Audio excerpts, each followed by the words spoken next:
Trash or treasure?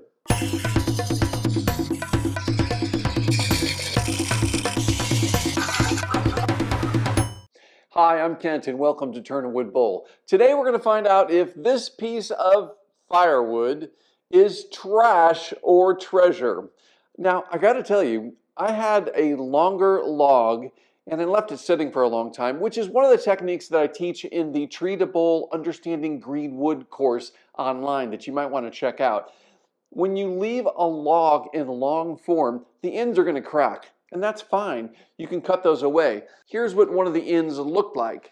So I thought everything would be fine, except when I cut the ends off, this is what I found inside. The whole pith area is rotted on this particular log.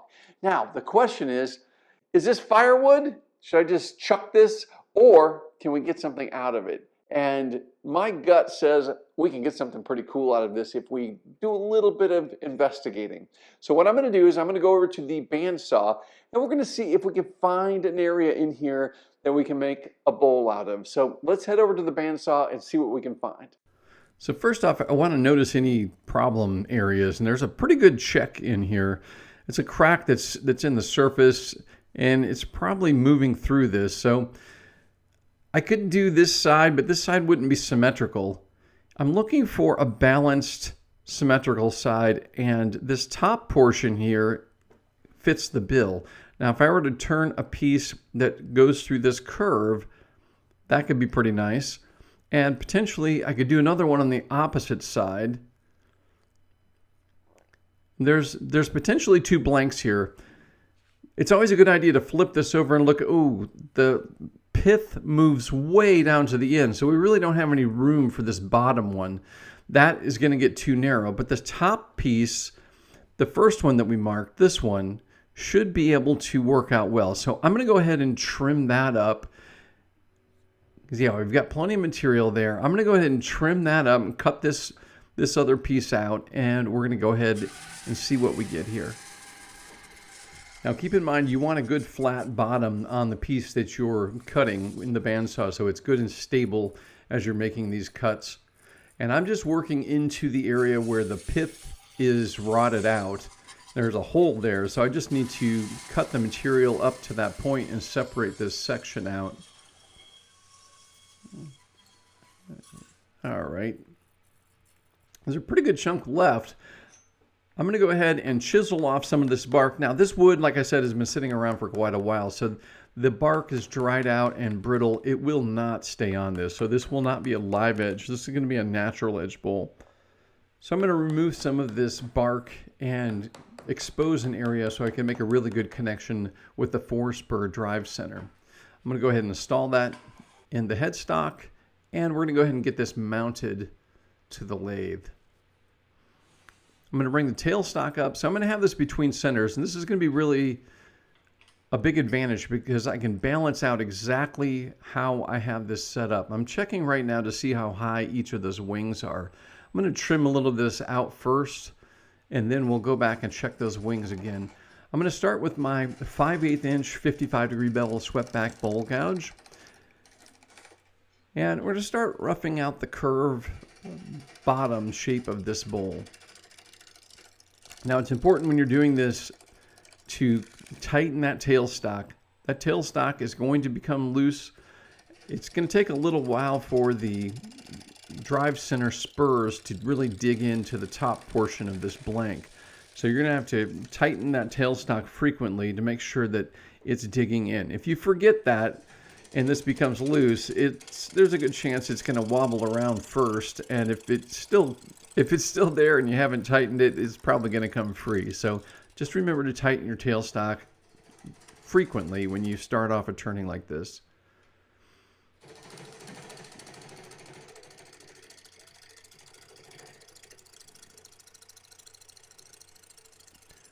I'm just going to take my time, and I'm pointing the nose of the bowl gouge into the cut. Here I have it tilted to the left, into the direction of the cut. And I'm following a path, a predetermined path, and I'm basically just shifting my body weight to move this bowl gouge. I'm putting down pressure on the tool rest, And I'm just allowing the portion that I'm selecting for this particular cut is relatively thin. Okay, so we see the top wings, they're pretty much lining up, and that's what we want to have a really nice balanced bowl. I'm gonna go ahead and start truing up the base of this bowl so that we can get the tenon and the shoulder marked. Just gonna flatten that out up a little bit. When we mount between centers here, and obviously we've got an organic cut, it's never perfect, so we want to take time to flatten these areas out.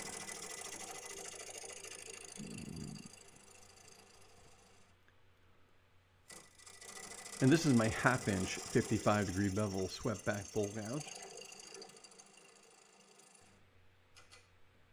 And once we have this face smoothed out, we're going to go ahead and mark for the tenon. I'm going to do that with my dividers. Now I'm using my smaller chuck for this, so we're going to need a smaller tenon. I'm going to check and make sure, yeah, that's the right width there. And I'm going to take my 1/2 inch 55-degree bevel swept back bowl gouge and start shaping the tenon for this bowl.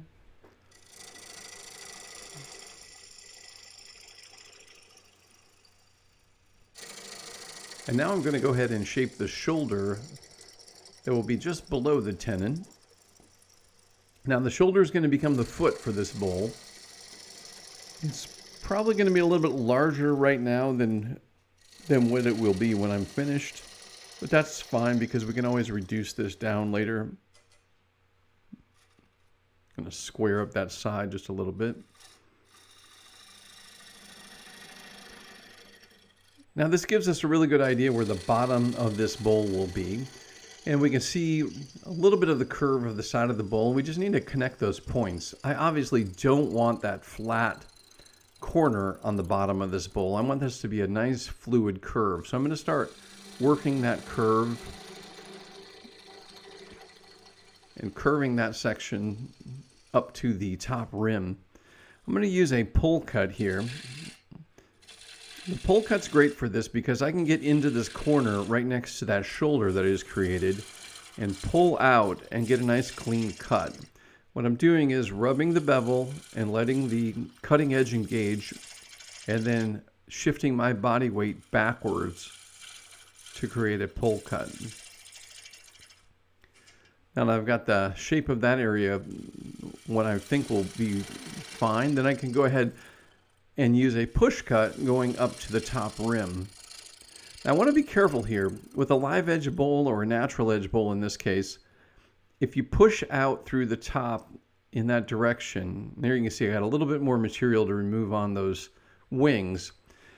If I were to continue cutting from the bottom up, which is the supported grain cut, I'm going to push off and break fibers as I break through that top rim. So instead, I'm going to do an unconventional, unsupported direction cut from the top rim down to the bottom of the bowl.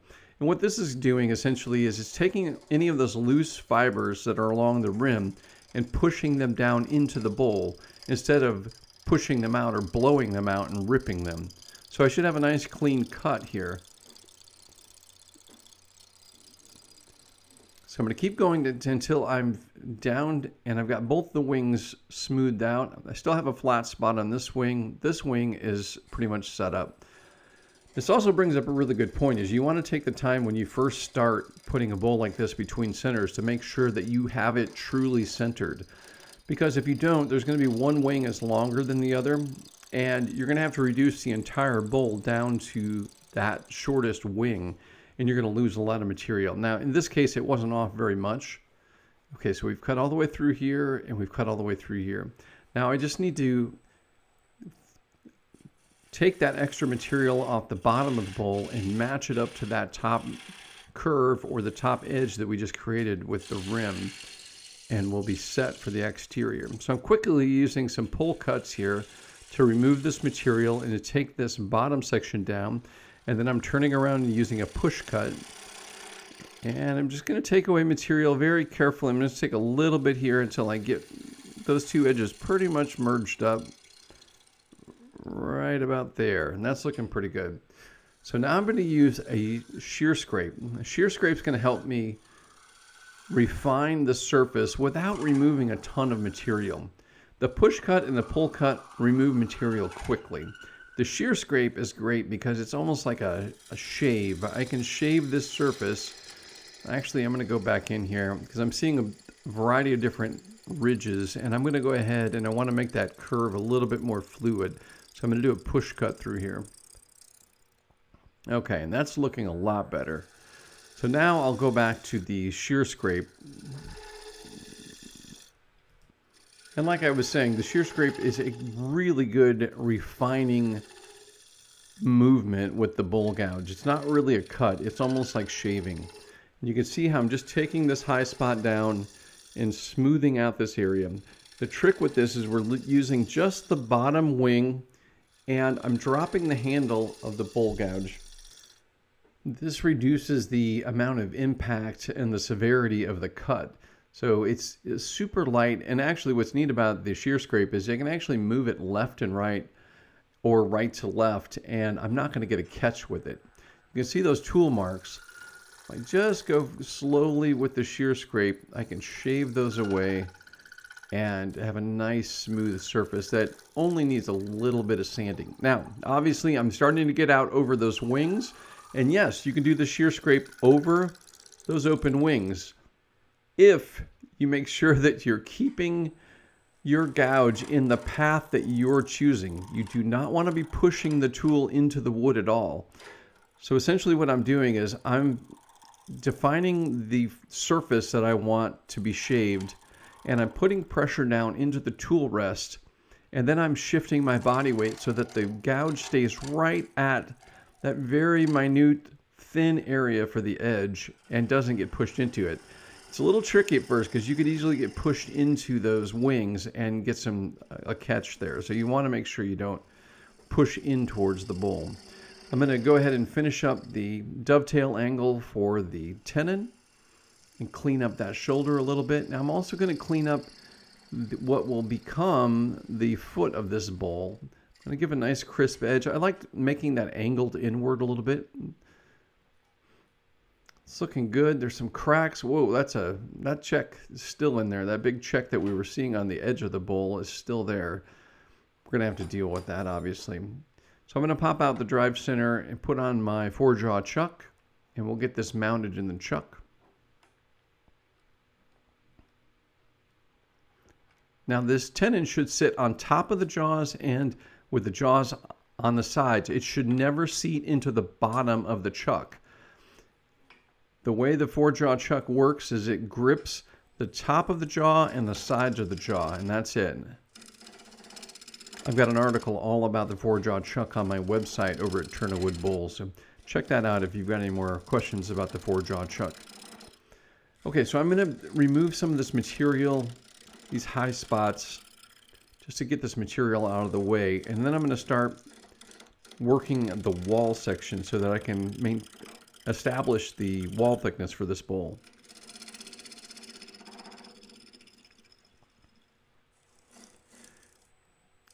The nice thing about turning winged bowls is you can see what's going on with the gouge as you're working.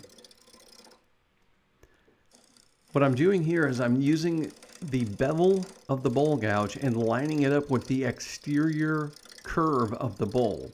And I'm just following that curve as I work my way down into the bowl. I'm only taking off a small amount at a time until I get down to a wall thickness that I like.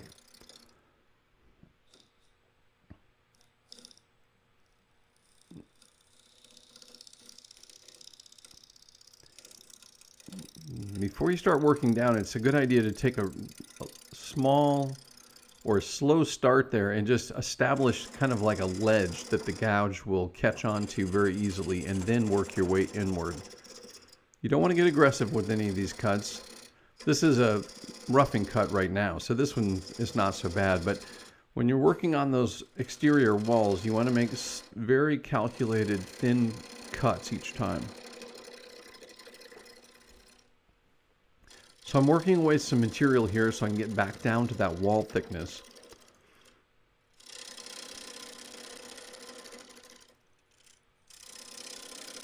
I'm getting very close to that wall thickness, so now I'm going to make the cut super thin. I'm rubbing the bevel to match up the previous area. I'm rubbing the bevel without engaging the cutting edge, and that's how you can make that inside wall continuous from the top to the bottom. I'm going to remove some more material.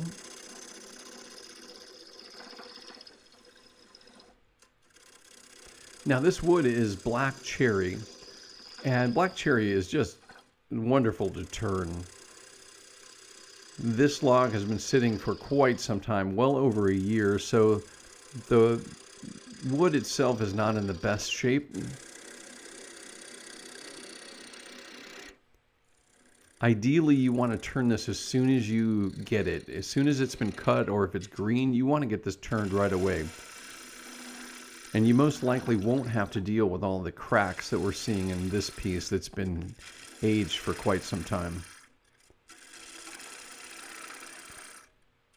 That's one of the myths that I dispel in one of my previous videos, which I'll put a link here you can check out after this video, of things that we take from woodworking that we apply to wood turning that don't necessarily translate between the two. You might want to check out this video. It's pretty interesting, some of the things that we wish we knew earlier. So I'm going to remove the core of this material. Now this bowl right now is relatively thick. The walls are pretty stable. I can do some more work. I don't necessarily want to go all the way up to the top of those wings, but I can do some cuts, and I can potentially take the wall thickness down still. And there's a reason why I'm pausing or getting it to this thickness and kind of leaving it a little bit thick at the moment. I need to deal with that check. That great big check has to be filled. I was noticing my gouge is not performing properly, so I'm just going to run over to the sharpening station and tune up the edge of this real quick. Once you have your sharpening station set up, whether it's a one-way sharpening system set up like this with CBN wheels, or if you have a Robert Sorby system or any sort of system, it should be set up in such a way that it only takes you a few seconds to bring that cutting edge back to a nice sharp state. And right there I can see I'm actually getting better curls in that too. Dry wood typically doesn't curl very much, but I'm getting decent curls off of this.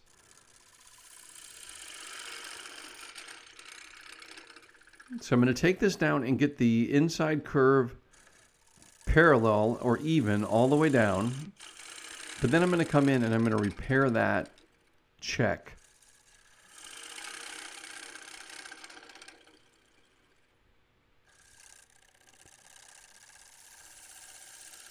You see that edge I was sitting up there. I'm cleaning that up a bit now and getting that smooth and balanced out.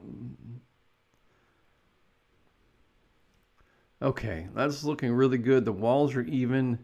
Now here's that check. So what I'm going to do is I have some dental tools, and I'll put a link to these in the description below along with all the other equipment I use in this video. And I'm going to remove any loose material in here. And now I'm going to cover the exterior with tape. This actually happens to be air conditioning duct tape, which should hold pretty well. Now, without taking the bowl out of the chuck, because we're going to put this back on the lathe in just a few minutes, I'm going to take the whole chuck off and I'm going to apply some epoxy to this crack.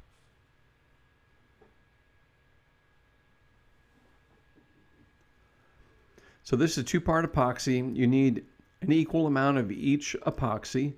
And I'm going to go ahead and add some color to this as well. I have these turquoise mica flakes that are actually pretty nice. It doesn't take much. I'm just putting a little bit of those in there. And with a toothpick, I will mix these two parts together. You want to make sure you take a little bit of time and mix this very thoroughly. And then using the same toothpick, I'm going to put the epoxy down into the crack. Now remember, we have the tape on the back side, so it won't come out the bottom side. You want to use a really durable tape. You could use duct tape, I guess, but the foil tape really holds very well. So I'm going to work that in there and let this set up. This sets up in about 30 minutes, so I'm going to take a little break. It's set up now, and now we're going to continue turning this.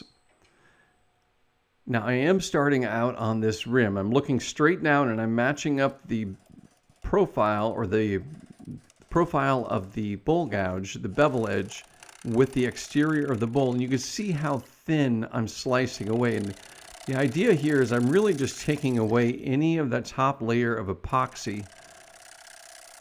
So I should have a really nice clean edge between the wood and the epoxy with no overspill.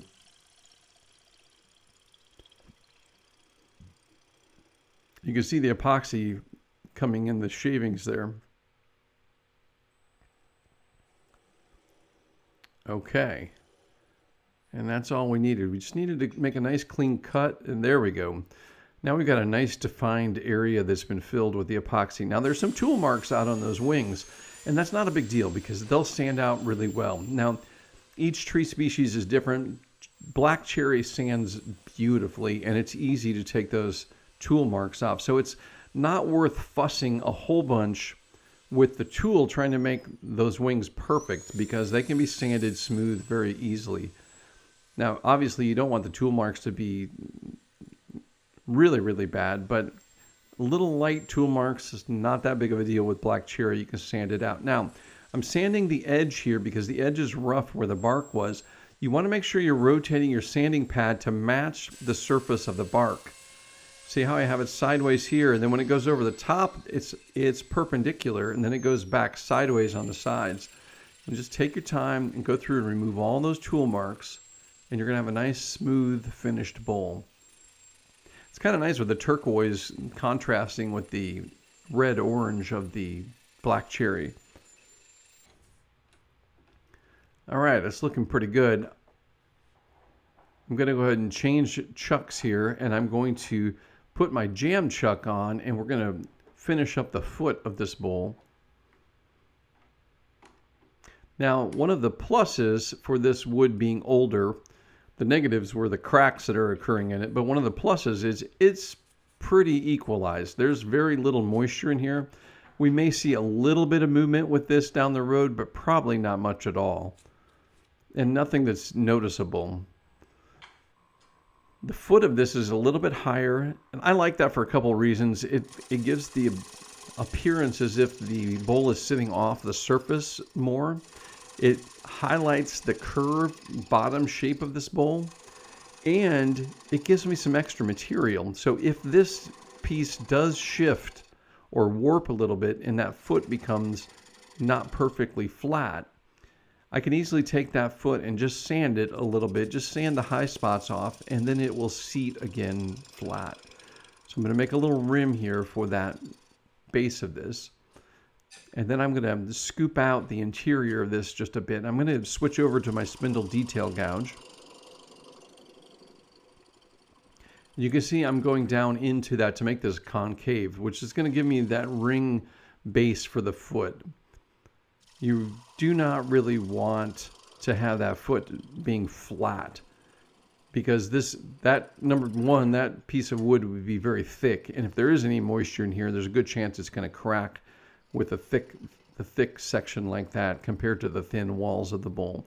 And number two, it's almost never going to stay completely flat, and it'll be more difficult to sand a round full circle than it will be just to sand the high spots off of the feet or a ring like at the bottom. So I'm going to apply forward pressure and turn the lathe off, and that's going to slice through those last fibers. I'm going to pop this off the lathe, then I'll sand up that bottom and clean up that area. We'll be ready for finish at that point. So I'm going to use tried and true Danish oil. This is just linseed oil, boiled linseed oil. There's nothing else in it. And again, I'm not paid by Tried and True, but I love their products because they're pure and they're simple and it just works well. Now with the linseed oil, or the Danish oil they call it, you apply it, you wait about 10-15 minutes, and then you take off any excess. What you don't want is you don't want any thick areas of finish on there because it will get gummy. You want it to be thin. So you basically wipe everything off and just let it dry, and it will cure and become wonderful. And there's the final piece.